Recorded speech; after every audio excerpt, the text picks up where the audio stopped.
Welcome everyone to the Presenting Well for Any Occasion workshop, which is hosted by myself, Jesse, and Paul. Before we begin today, in the spirit of reconciliation, Canva acknowledges the traditional custodians of country throughout Australia and their connections to land, sea, and community. We pay our respect to their elders, past and present, and extend that respect to all First Nations peoples today. So thank you for joining us. And now we have obviously been receiving some chat messages in the Zoom chat, but just by the way of housekeeping, today there'll be some questions throughout the presentation that we will ask you. And I've actually enabled this cool little thing called Canva Live. I'm not sure if anyone's used this before, but if you go to this URL, canva.live, and enter this code, then at various points throughout the workshop, when we ask questions, you can submit your answers here and we have a little chat, and then I'll bring this screen up sort of periodically. For any like admin or other questions, feel free to just use the Zoom because Jess will be monitoring that, but Paul and I won't be throughout the presentation. So Anonymous says, hi Anonymous, great to have you. That's me. Thanks for having me, Jesse. Great, excellent. So I'll hide that for now. So I'm Jesse and I'm a product manager at Canva, which means that I get to work with smart people like Paul to build the products in Canva and the features that we all know and love. And as you may have heard, my name is Paul. I'm one of the engineering managers here at Canva. So I get to get on the building blocks of creating Canva as it exists today. So it's been an awesome journey and yeah, really excited to keep going on with it. So I'd like to start with a quote that my friend made to me the other day. He said, why are you qualified to give a talk on how to be a good presenter? He asked me this question after I told him that I had to prepare for the workshop that we're currently in. And I didn't really have a good answer because, I've done a little bit of acting in my life, obviously ended about 15 or so years ago, and I pursued a career in product management instead. But I don't really have a qualification in presenting. How about you, Paul? I tried to do drama in year 11 and realized I was candidly awful at it very quickly. And that's about as far as it got. But did you perform for your school with a ukulele or something once? That's a time gone by. I try move on from some aspects of my life. Okay. So the point is that neither of us is particularly qualified to give a talk on how to be a good presenter, but that doesn't mean that we can't do it anyway, which is kind of the message we want to get across today. Really, anyone can be a good presenter if you just follow some simple steps.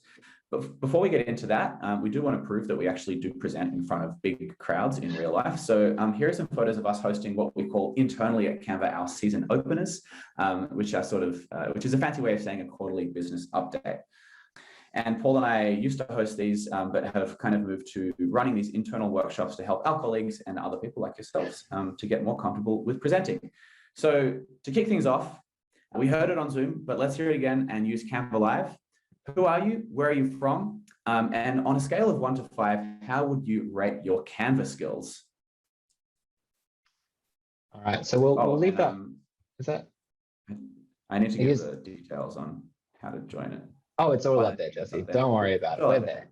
Cool. While that's coming up, we'll take a look. We've got 3 coming in, Canva skills 2. So if you're talking in Zoom chat, feel free to go to canva.live and put in the code, and we'll be able to see you on screen and highlight messages if we want to. So just in your phone or something like that, canva.live into the web browser, and we'll be able to highlight that Jess is a 3 out of 5 at Canva. Well done, Jess. So brilliant. We wanted to talk a bit about why we think we might be here today while those messages stream in. So in particular, we think that if you're here, you might be interested in getting up in front of a crowd. It might be a small one at you're in front of your family, or a big one with the whole company watching. And one of the things that we often get feedback on is people can feel a little bit like this when they're starting to think about doing so. I think you can start to feel nervous from the moment you get the opportunity to right up until being on stage. And we are hoping that, I guess, through some techniques that we'll talk about today, you'll feel a little bit more like this, confident holding an Oscar because you've done an amazing job of giving that best man speech or giving that financial report. And so we're hoping today to really be able to take you through a bit of a journey and aim at this beautiful location towards the end. So how do we get there? So Paul and I, when we were first asked to do this workshop, we really had no idea because we just kind of do it, is at least what we thought. But when we started thinking about the techniques that we use to feel comfortable on stage and to make sure that we're well prepared for any sort of hosting or presentation event that we do, we realized there are three main parts to that. There's the preparation step, then there's of course the practice step, and then there's the presentation step. So we want you to go away today with three main takeaways from these things. Firstly, presenting is about telling a good story.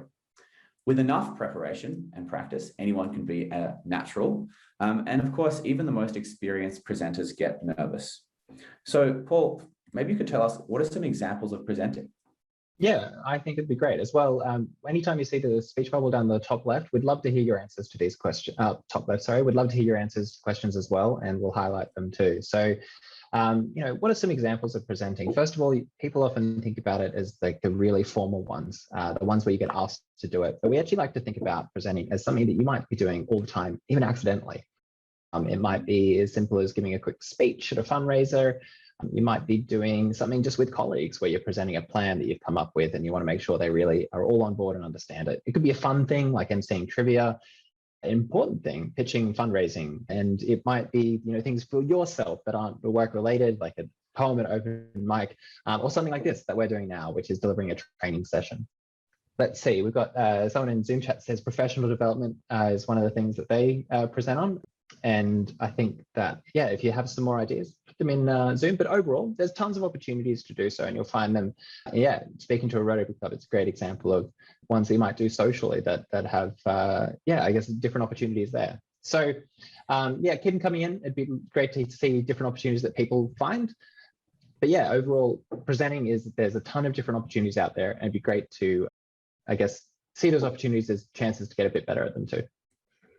Of course. So that sort of leads us into why we think presenting is good, and certainly why Paul and I do it and really enjoy doing it.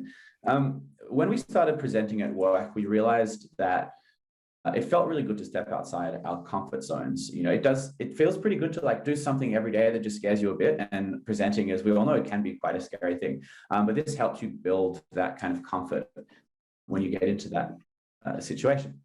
The stakes are usually pretty low. I think people tend to think that when you present, that everyone really cares a lot about how well you do, and that if you stuff up that it's going to look really bad. But actually, most of the time, particularly in the kinds of examples that we just discussed, the stakes are actually pretty low. And of course, it's a great way of building credibility and confidence. So this is something I often say to new starters at Canva. I always encourage them to take any opportunity they get, whether it's a small team meeting or if it's like hosting like a team show and tell, all the way to speaking at one of our company-wide meetings. It's a great way to build personal PR. And in doing this, you'll build up confidence. So what we asked when we started this workshop was, we asked people what the main thing was that was holding them back from being a good presenter. So if you want to jump onto the Canva Live link again, then it would be great for you to share with us maybe some of the things that you feel limit you from being the presenter that you want to be. So just really go to canva.live and enter that code there. I'm glad, Jesse, you've said it, that no one really cares. So that way my rambly last slide doesn't sound so awful. I'm here for you, Paul. Thanks. It's very good to hear. So, I mean, personally, when I thought about like the answer to the question, like, what is it, what held me back from being a good presenter? I think sometimes it was often about like me feeling really comfortable.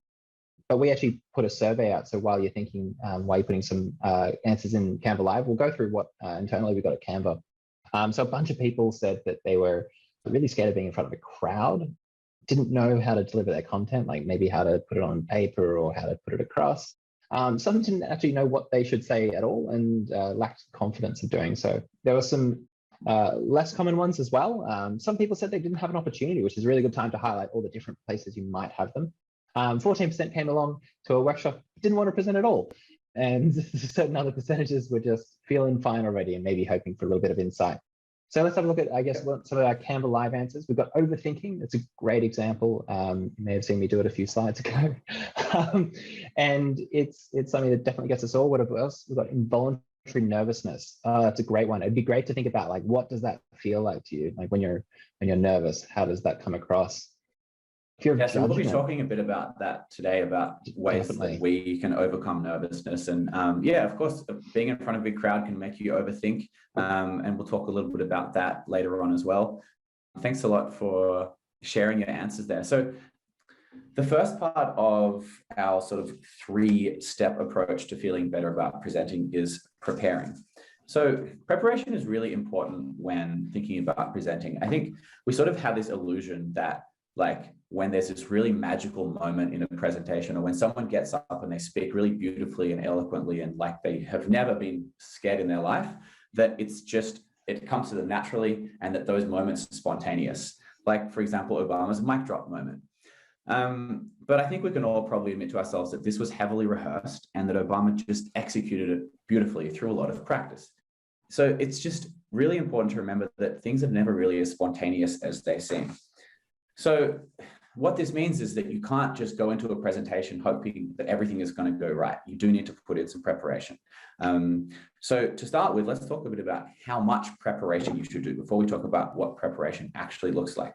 So yes. So it's really easy in some ways if you start to get this idea of I've got to prepare to have this huge task in front of you every single time you're going to take on a presentation.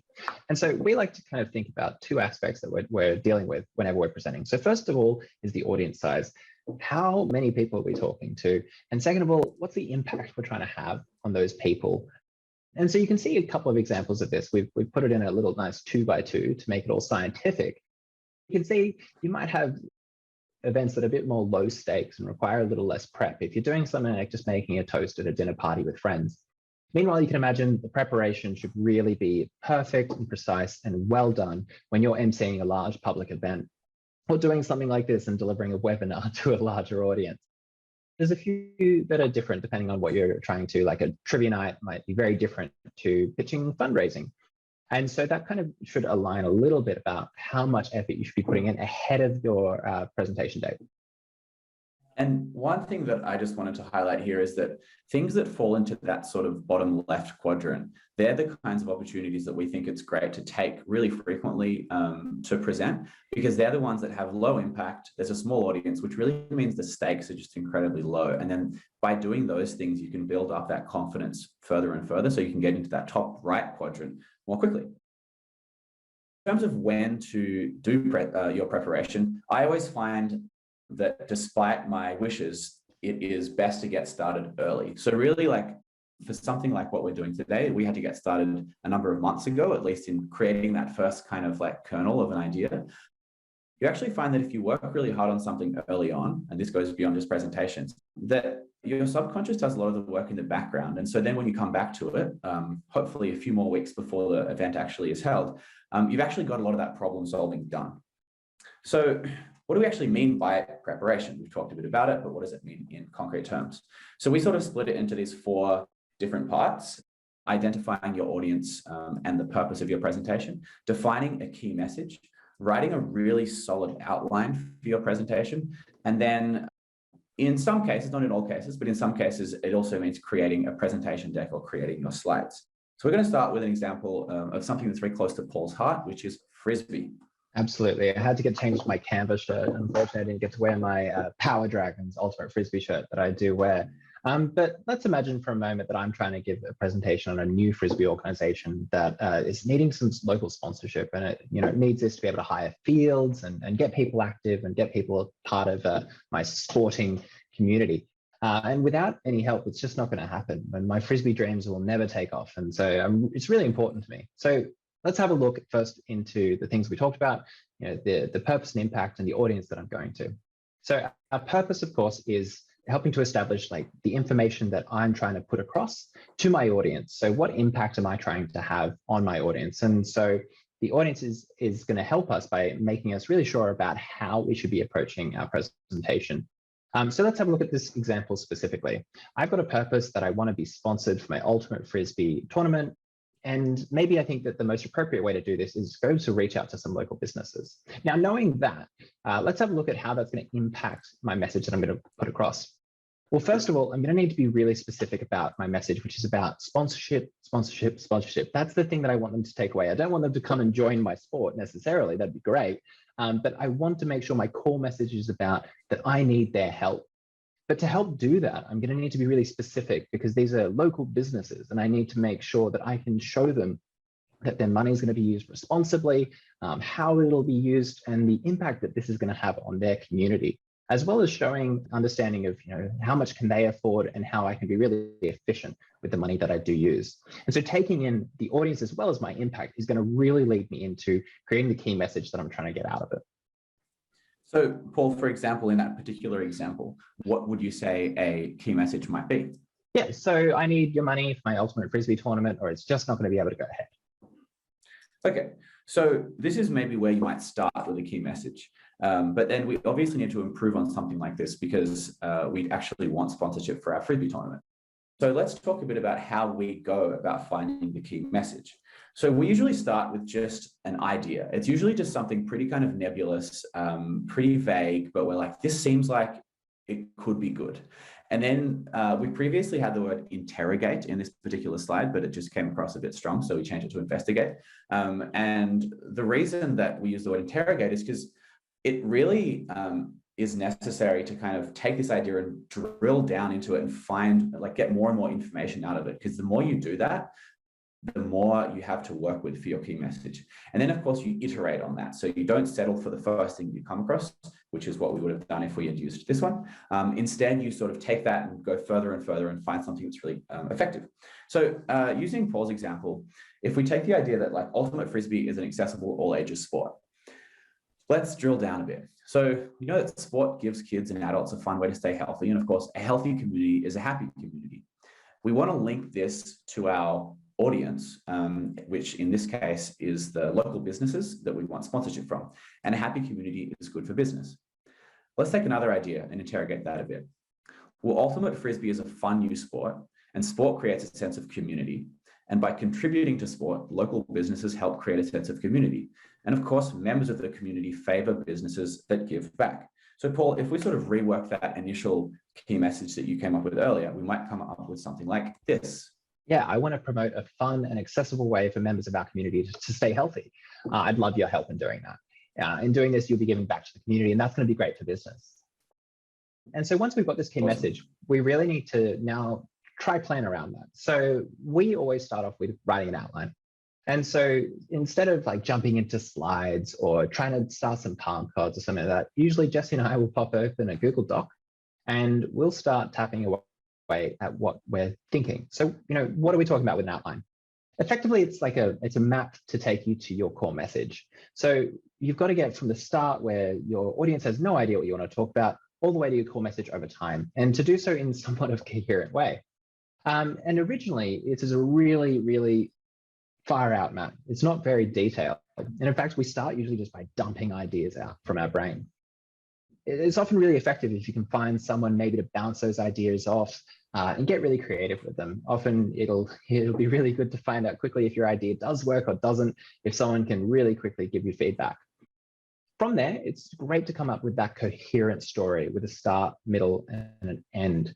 And to be really happy to continually edit this. It's good to not get married to any idea that you have early on, because this outline shouldn't be seen as anything that's perfect, but rather just one iteration step towards creating a great presentation. So you can have a look at, for example, what might be our Ultimate Frisbee sponsorship outline, which shows how we want to get the message across, the message that we're trying to deliver, and the outcoming impact that we want to have right towards the end. And so you can actually see we've done this. For example, with this presentation, in fact, we've got our presenting well doc, and you can see us just jamming on ideas about what would give the best impact and what we should really be talking about today. Yeah, I think it's really important to highlight that this outline step and use the word brain dump. It is actually incredibly useful in generating ideas. So that step that we talked about earlier, where you kind of have this idea and you interrogate it a bit or investigate it and then iterate on it. This really happens through a combination of actually just putting your thoughts into words, actually just writing them down. And sometimes it can look pretty incoherent when you start, because you're kind of just typing ideas down or writing them down, which is why when you sort of workshop them with someone else and bounce them off someone else, that you can help, or it can help to kind of start create this more coherent narrative. I want to talk about slides now because slides, obviously we're using Canva here, and presentations are a big part of the Canva product. But of course, slides are also a really important part of certain presentations where you need to present information visually as well as verbally. So a bit about what slides are for. They're not to replace the role of the speaker, because if that was the case, then you wouldn't be there at all. The slides are really just to communicate an idea visually. They should reinforce a point that you're making. So rather than do all the talking for you, the slides should just be there as this kind of reference point throughout the presentation. When people attend these kinds of things, as you're probably noticing right now, you don't hang on to every single word that is said by the person. Sometimes you just want to look at a thing, but you certainly don't want to read a lot of words. So slides shouldn't be too wordy. So in Paul's ultimate frisbee example, we could copy paste all the information that we found on Wikipedia about ultimate frisbee and paste it into a slide. Or we could actually just say what the key message is here. That's really what we want to get across.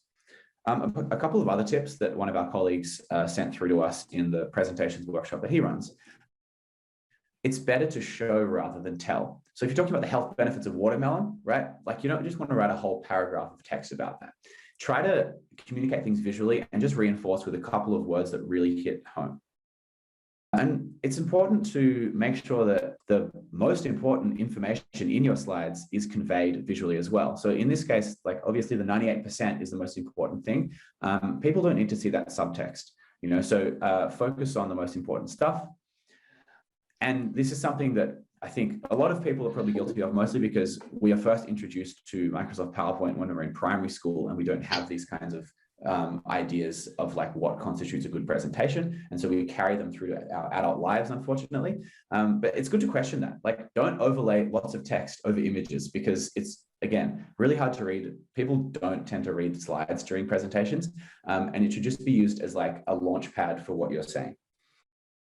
Jesse, I'm really hoping. Ironic if I had actually just read off all those slides. And they were all I'm really hoping you're going to contribute the creation on the right towards the Canva template library. It's a beautiful one, and certainly this is what Jesse's talked about here. Is it's not a simple thing to do, and it's actually part of what we try and make a bit easier through Canva.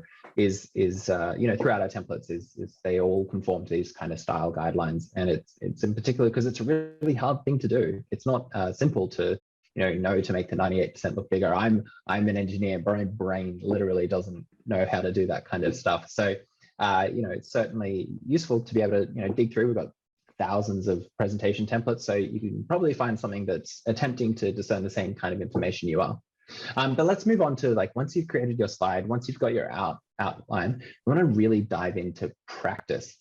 This is a super critical part of what we've gone on here. Oh, excellent. We've actually so we just answer stuff coming in first. Yeah, let's go. Is it compulsory to maintain eye contact with the audience while giving a presentation? Can we not look at the ears of people instead? That's a hilarious question and a really good question. We actually do talk a little bit about that sort of stuff later on, but we'll answer it now. I would say people like to feel like you're giving them your attention. So definitely don't just look into the ceiling or into the rafters, but you don't have to look people actually in the eye. I usually find a few kind of anchor points throughout the room. So friends of mine or people that I'm more comfortable looking at. If they're not there, then you can sort of just look at the chairs between them if you don't feel comfortable with eye contact. But you just don't want to look totally away, because then it feels a bit impersonal. I do love the idea of looking at someone's ears though, because that's just, I've never been given that tip before. I mean, it'll do the trick. I like it. But I like it too. All right. let's chat practice. So, I mean, why do it? I mean, of course, practice makes sense. But we want to kind of give you a bit of an insight into why we think it's really important and how we think it's really nice to do it. So first of all, practice is the first time you necessarily say your points out loud. And that's really great. Sometimes you might say this just doesn't work when I try to speak it rather than when I put it on paper. And that's a great time to find that out. You're as well about to marry up your slides and what you're trying to say for the first time. And this is super useful because your slides, you can almost think of the punctuation of your presentation. And so if your punctuation of your presentation isn't matching the punctuation of what you're saying, it's not really going to fit. So it's a great time to be able to edit those together and really make sure, your emphasis is on, as slides change or as a big number comes up, And finally, you're going to get used to the sound of your voice. And I personally have an issue with this. My voice sounds ridiculous recorded. So sorry for everyone else who's listening today. I sound much better inside my own head. But it's going to be able to, make you ready for when you're getting up and doing it for real. So one of the things that we think is critical, though, in practicing is not an end state. You're not practicing a final presentation the first time you do it. And in fact, it's really important to have what we use as a feedback loop. So even though you started with an outline and the outline informed the slides you were going to create, which then informed what you were going to say, it's important then if something doesn't work to feedback. So if when you were practicing, something just didn't fit with the slides, like we aggressively edit. When we get together, Jesse and I, and do some practice, we'll sometimes stop and just say, that doesn't work. And we just start editing slides right there and then. And then if our slides aren't, they're just not making sense, sometimes we'll go back to the drawing board. We've gone the full way from practicing with each other to scrapping entire sections before, just because that was when we found out it didn't work. And so it's a really good time to almost just do some personal reflection on exactly how it's all fitting together and starting to build the confidence that what you're saying is actually really good stuff. Sounds good. So we'd love to, I guess, think about like, how do you practice? Some people talk about, practicing in front of a mirror. Some people talk about listening to their presentation while on a jog. Yeah, maybe, Jesse, do you want to open up Canva Live and people maybe chuck in a few ideas of how they find it best to practice? We'll come back. Oh, here it is. Record myself on Zoom. Yep. Yeah. Do that locally. Yeah. There's Jesse and I've used a way to do that used a phone before. Oh yeah, sorry. Yeah. I'll show a screenshot in a couple of slides time, but there's this good way to do this in Canva where you can record yourself speaking and then listen to yourself afterwards. So let's just see if anyone's sending through. Yeah, that's a good point, Stephanie. So the mirror is of course great, but filming yourself is also a good way as you can look back at it totally. And you can listen to the sound of your own voice, which, as we know, we don't like to do, but is one of those necessary evils where listening to you, to yourself speak can actually teach you a bit more about how you should speak. Create a script guide. Awesome. Hey, is there another Jesse here? Hi.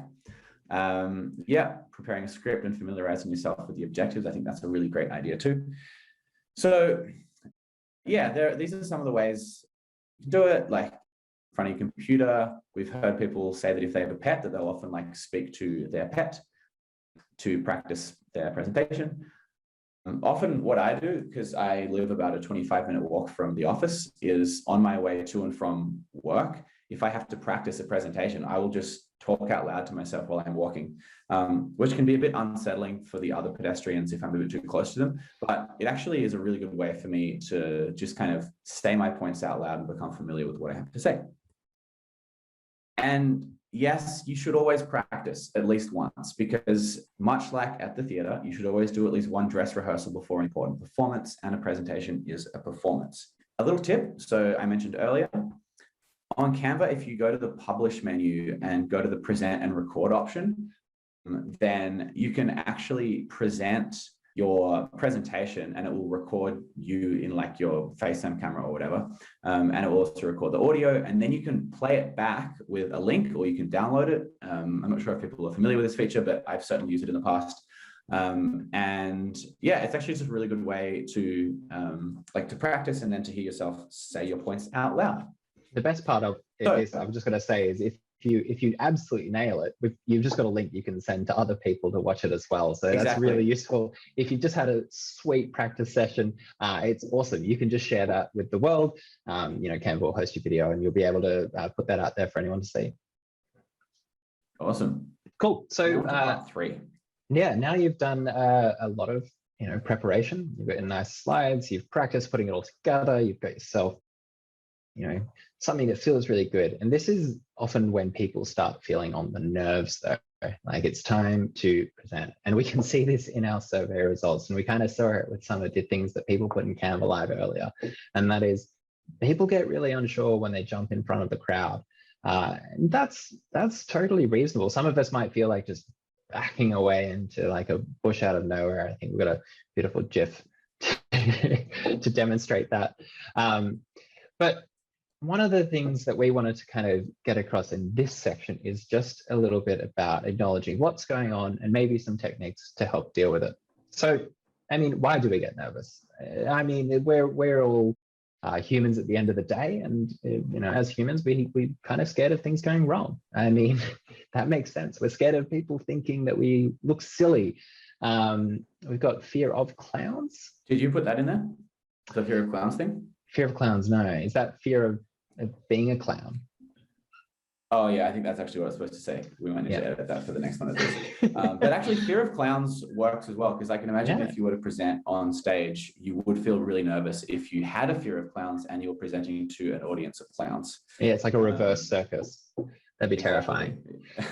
Finally, the clowns get to go to the circus on their day off. Amazing. Still dressed up, of course. But so one of the things that I think we saw in some examples earlier is like, what are some signs of nerves? And I think one of the things to acknowledge is this is really different for different people, what might show up. But a lot of, there's a lot of shared examples and signs of nerves. So we can... We actually didn't put a Canva Live icon here, but we can. Yeah. Do you guys want to share your, like the way that you get nervous or sort of like how you know when you're nervous before a presentation? Let's put Canva Live up. So while we're doing that, Jesse, do you want to tell me how you get nervous? Like if you're completely underprepared or you're worried, what happens? Yeah, I usually sleep terribly the night before, which is of course incredibly counterproductive to me performing well the next day, because then I'm sleep deprived and feeling run down. So that I sleep really badly, and then I usually get like a really tight knot inside my stomach, and that can sometimes make it hard to speak clearly and articulate my points. What else have we got? We've got shaking of hands, voice wavering. Totally shivering. Sweaty hands.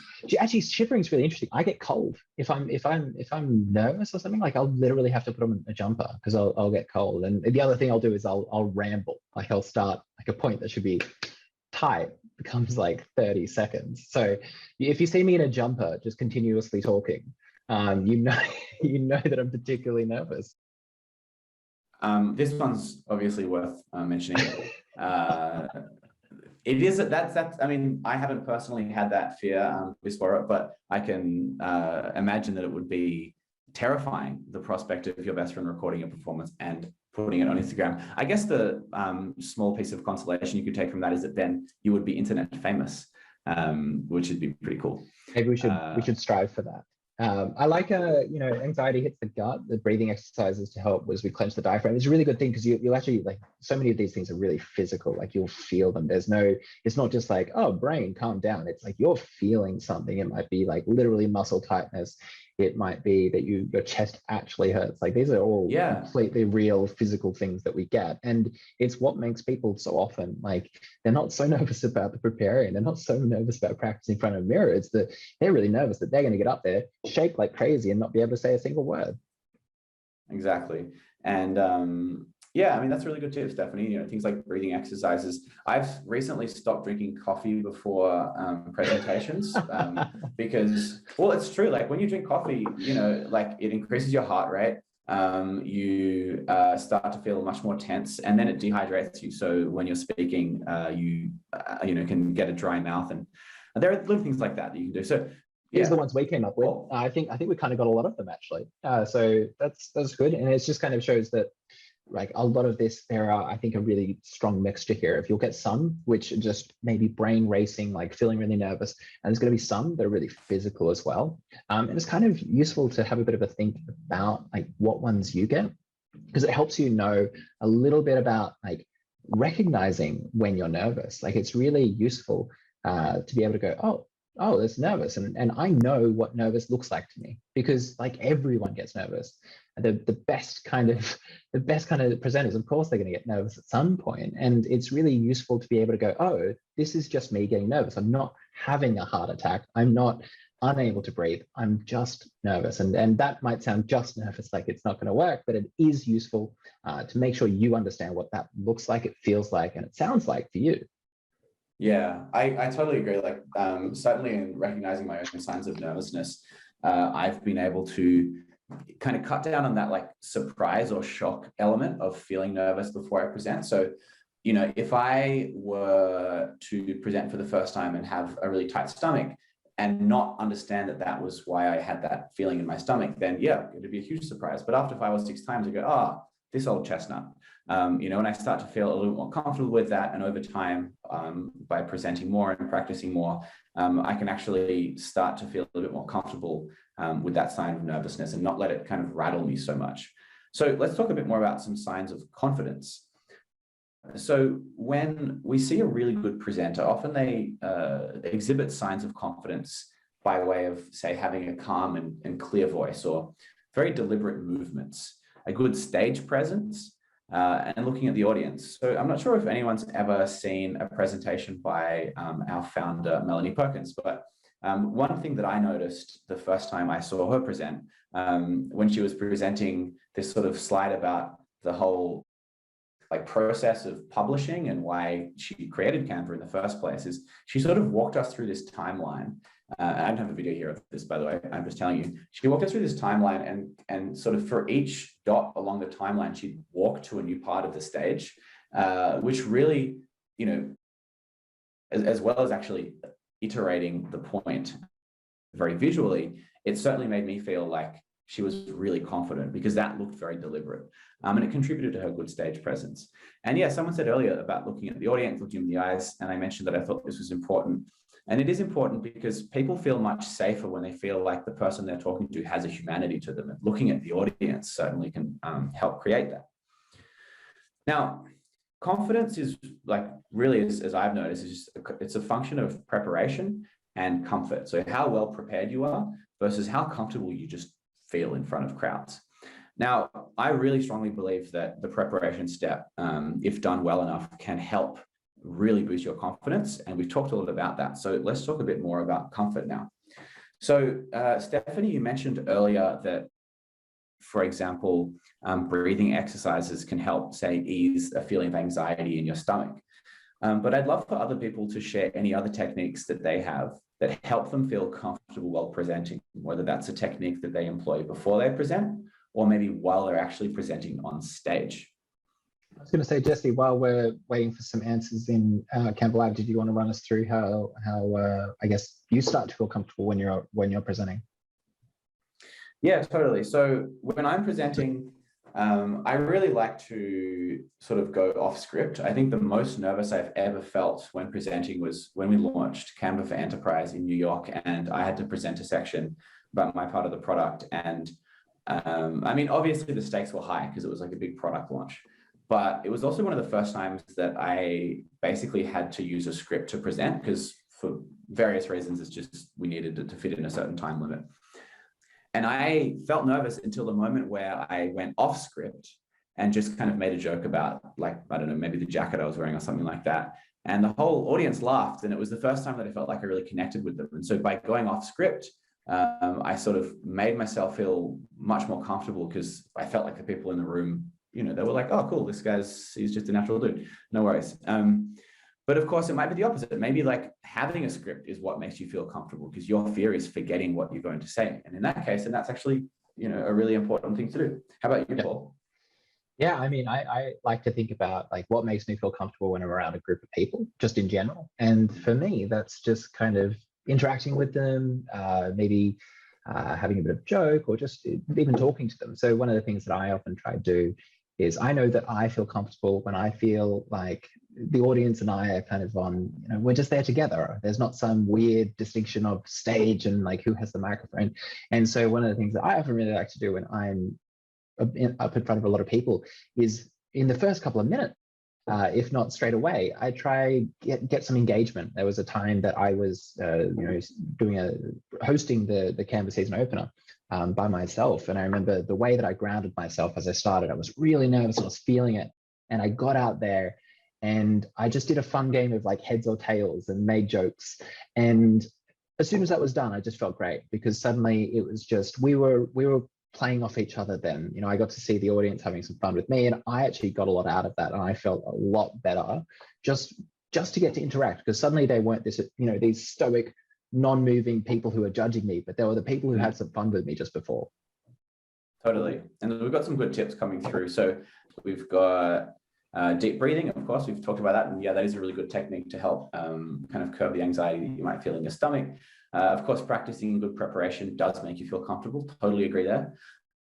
Ness, I tell myself, I can do this as a pep talk, that you just have to have fun and to be yourself. And I think that's a really good point, because we actually have one slide about this later on, but we totally agree that, ultimately, like when you're presenting, you probably care a lot more about it than other people do. They just kind of want someone to get up and say a few things and for them not to feel bored for however long you're talking.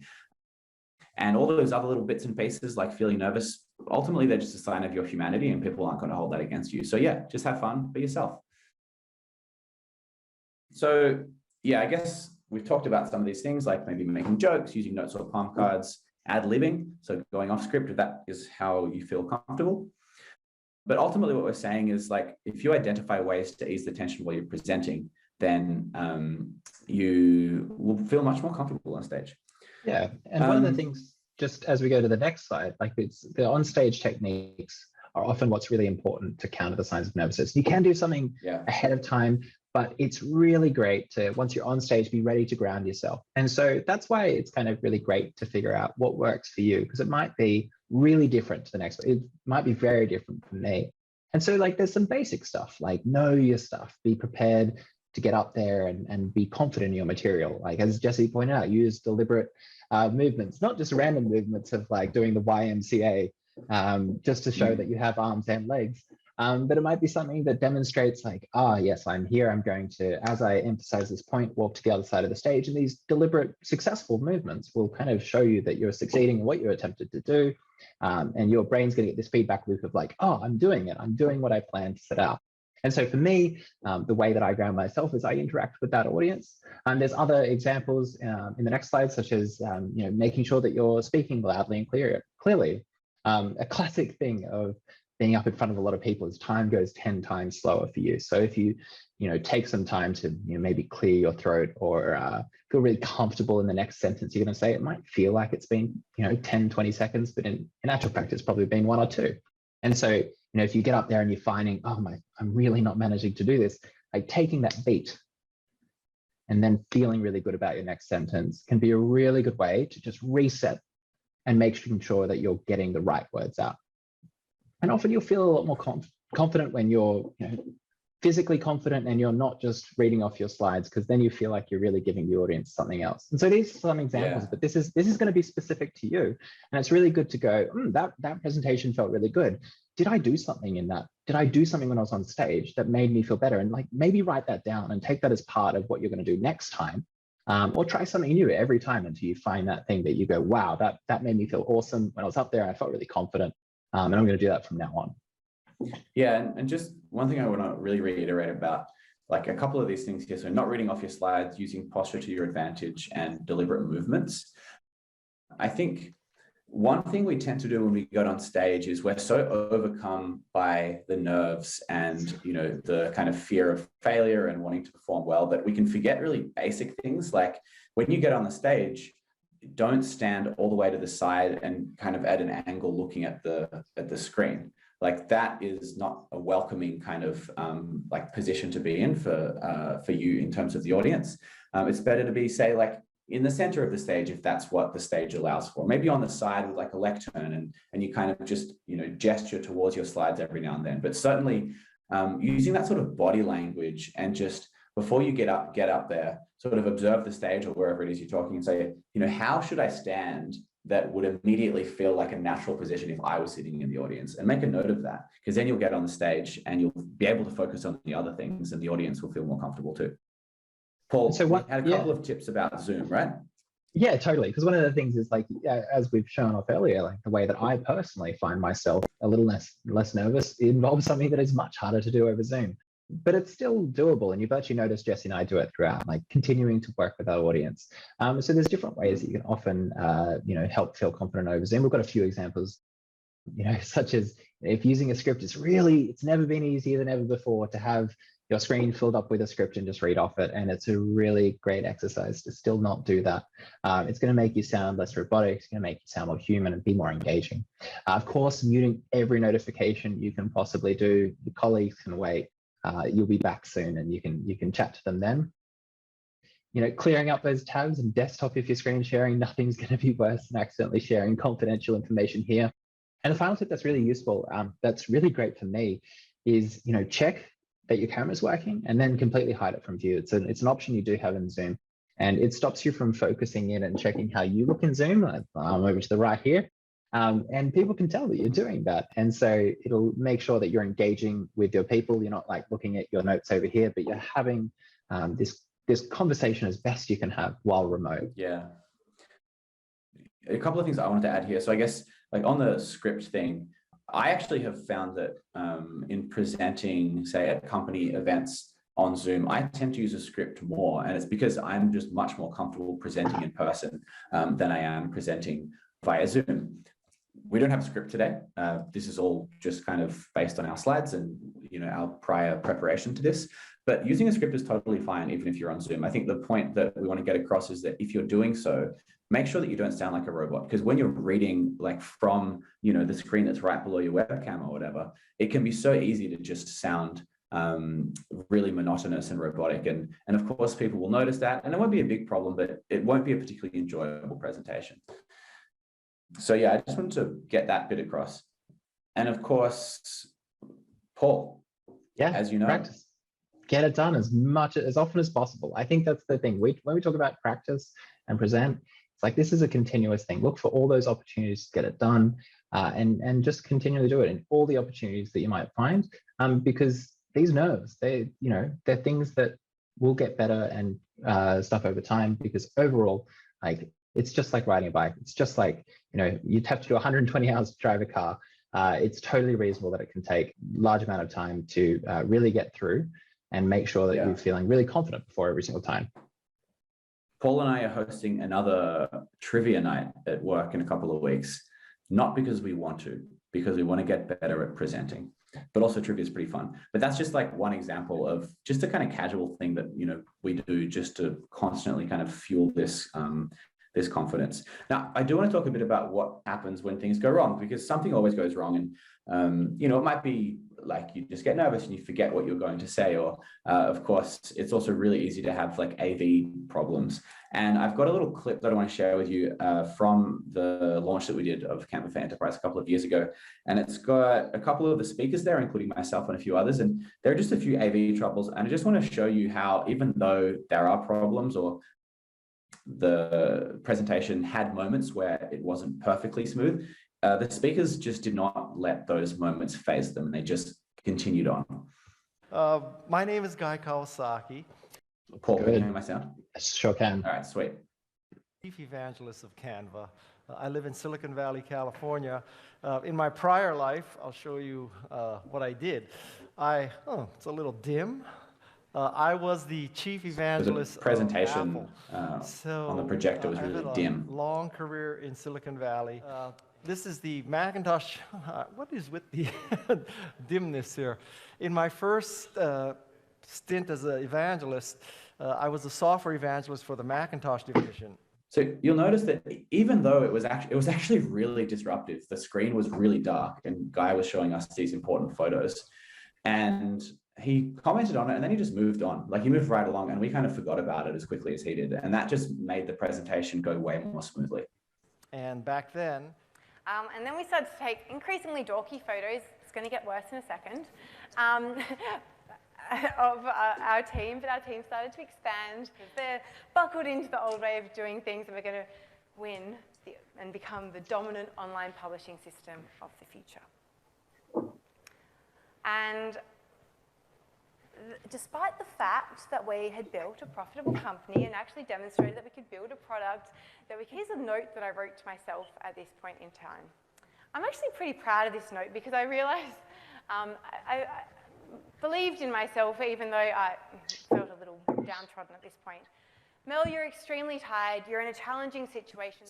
So Melanie, at a few moments, obviously had some pauses in her speech, and might have like forgotten her train of thought, but completely didn't let it phase her and just continued on. And it actually fit into her presentation quite naturally. And once again, when you sort of encounter a small hiccup, sort of just plowing on and trying to blend it into your presentation is probably the best way to deal with these things. So staying on brand really means remaining consistent with the identity that a company has worked really hard to build. So I tried to use the clicker and the clicker didn't work. And that was like a moment of minor panic for me where I was like, oh, it's all over. This is it. But then the clicker worked. And so my sort of 5-second pause, which felt like 50 seconds in my mind, went along relatively unnoticed. And then my colleague, Georgia, had a similar issue. When we talk about brand and talk about staying on brand, we need to think. You can also, with Canva for Enterprise, organize all of your content into our super simple storage system, or you can just connect to your cloud storage directly inside the editor.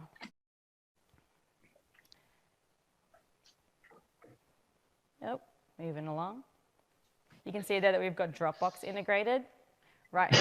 So similarly, Georgia kind of just like played along with it. I think the thing that I always try to get across when showing this video is that you just go with the flow. Like things will go wrong. You try to be prepared. Hilariously, the last time we actually did this workshop or a slight variation of it, this exact slide, the video didn't play, which seemed staged, but it legitimately didn't work when we did it. So I just had a backup of this open on QuickTime on another window, which I also have today, but this time it worked.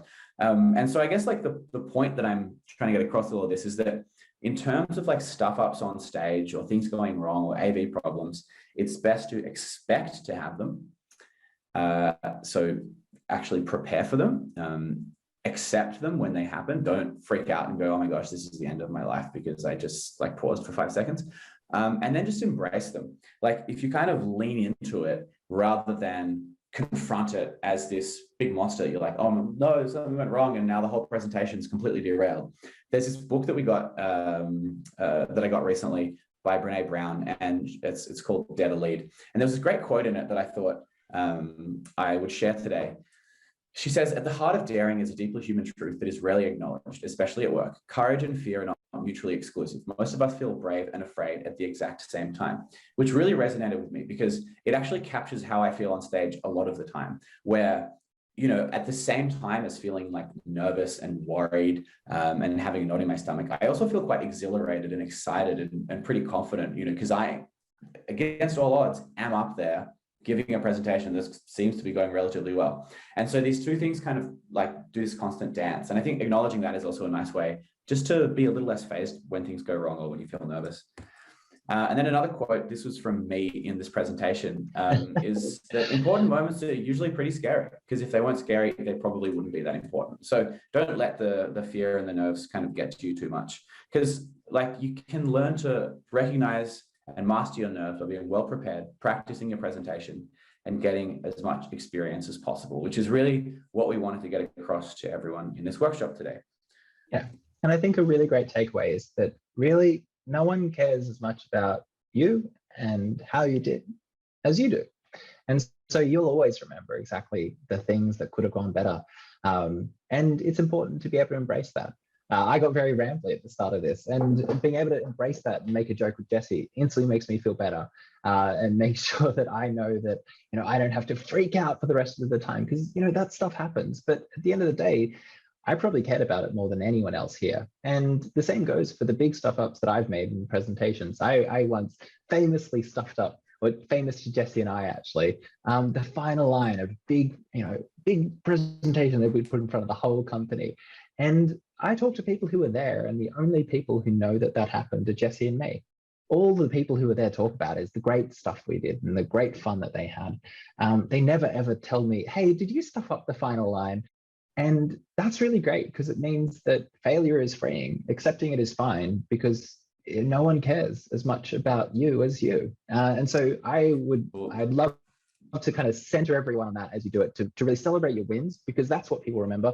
And when you have things that go wrong, like, yeah, go through, expect them, accept them, you know, embrace it and move on. And it's a really awesome way to keep yourself grounded when things fail, and instead look to what you're really proud of, because there's going to be some awesome parts. So we really hope you got a lot out of, I guess, the three parts that we think go really well together. So you know, getting that prep done, so you feel really confident in the story that you're trying to tell. There's a really motivational story that hits the core of the message that you're trying to deliver. Once you've got that core message, bringing it in, practicing it with your slides, making sure that the words that you're saying punctuate with the slides as you bring them across.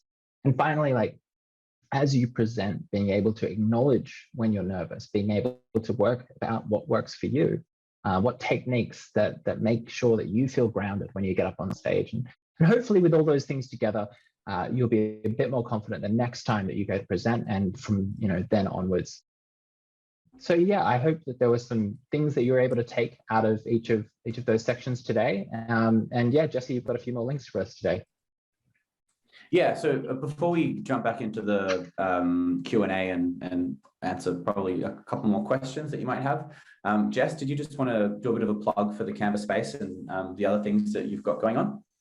Yeah, absolutely. So that was a great webinar today, and there's lots of thanks coming through in the chat for all the great tips. And there's plenty more content coming up through Canva Space webinars. So if you'd like to find out about more, you go to canva.com/Canva-space, and that is our website. And up the top there, you can click see event schedule, and you'll see all of the webinars coming up for the next month or so. So do check it out. Cool. Canva Lovely. Design Circle is a fantastically supportive group on Facebook. So I really recommend that if you are a Canva lover and you want tips and tricks on your designs, you want to hear about latest product releases, you want to get some feedback and share your designs with the community, this is the place to be. So it's facebook.com/groups/Canva Design Circle. We've got over 130,000 members now. And people are really supportive, and you see some incredible things that people have made on there. So if you want to learn more Canva goodness, definitely head over and join. Awesome. All right, let's talk about some questions, because I bet we've got a couple more. Yes, so we got up to here. Yeah, great idea from Anonymous. I just take it one slide at a time. I make sure to create an interaction every few slides. I think that's a great point. You know, as I said before, often audiences just kind of like, they just don't want to get bored during presentations. You know, it's really everybody's worst fear is to go to a presentation and just to get bored. And so if you interact, it just makes them feel a little bit more involved and engaged. I think that's another great tip, cryptic, but I totally agree. Assuming the audience is your bunch of friends. Yeah. I think that's a really good bit of advice, you know, because it makes you feel like the people in the room aren't out to get you, which, by the way, they're not. I think that's a really good one as well, when you think about like how you can ground yourself. Like if you're looking for techniques to ground yourself, it's like, how do you act when you're with your friends? You know, do you crack a joke? Do you sit there and you make really great points, or are you confident in what you're saying, or do you go for feedback? And if you want to start by thinking like, when I'm playing FIFA on the couch with my friends, how do I know I'm feeling good and confident? Like that's a good start to think about techniques that you might use up on stage. So I really like that one. Yeah. Hey, I really like this one here about the split screens to share screen to your audience while viewing talking points from your PowerPoint notes. I assume you mean Canva notes. Is it advisable to use two separate screens? Well, so I'm presenting this presentation from my single laptop screen. And in doing so, I've kind of sacrificed my ability to refer to another screen. But had I another screen, I would not have hesitated to use it. The thing to remember, though, is that, like, if you're presenting on a webcam, just be mindful of where your webcam is. So I'm not sure if you can see me on the video right now, presumably you can, but if I was looking at my other screen, for example, I'll look at a monitor that's up in this room, I would sort of be looking like this. And it might not be that noticeable because you're probably looking more at the presentation than at like the little thumbnail of my video, but just be mindful of like how your body's positioned, even if you're doing a virtual presentation.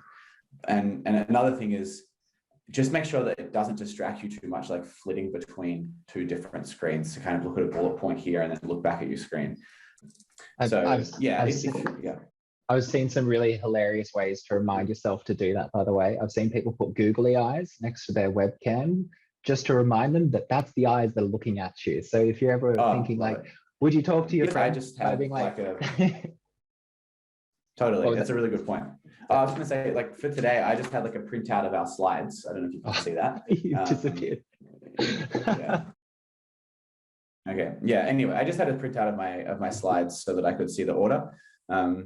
Another thing that I do is sometimes I will, if I just have my laptop, I'll just have like the presentation on one half, and then I'll just have like my notes app up if I'm reading a scripted thing. So whenever I do it though, I always practice beforehand just to make sure that the like tab or window or screen management is easily done. A couple other things is important for people to notice. Okay, if someone asks a question, to say you don't know the answer, but you must say you will find out what the correct answer is and get it to the person that asked and the entire audience if possible. Yeah, I think that's a good point. Just some like simple etiquette when people ask questions, or, you know, to like be human, say, actually, you know what, I don't really know the answer to that. Or if you do know the answer, let them know. But either way, yeah, I think faking it probably isn't really that necessary. Audience can smell bullshit pretty quickly. It's a good one to be mindful of. Yeah. Cool. And do we have any other questions that came through on Zoom that we wanted to?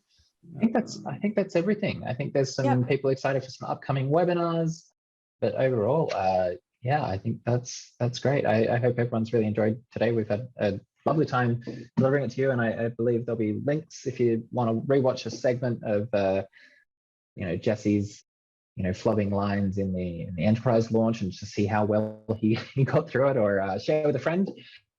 So certainly, you know, really hope that this is something that you got something out of, as well as maybe something that you can share if you think that it'd be useful for someone else. Cool. Well, thanks a lot for joining, and we hope that the rest of your week goes swimmingly, and look forward to seeing you again soon for one of our webinars. Brilliant. Thank you so much. Have a great day or evening wherever you are, and looking forward to seeing you at the next one. Thank you. Thank you. Bye.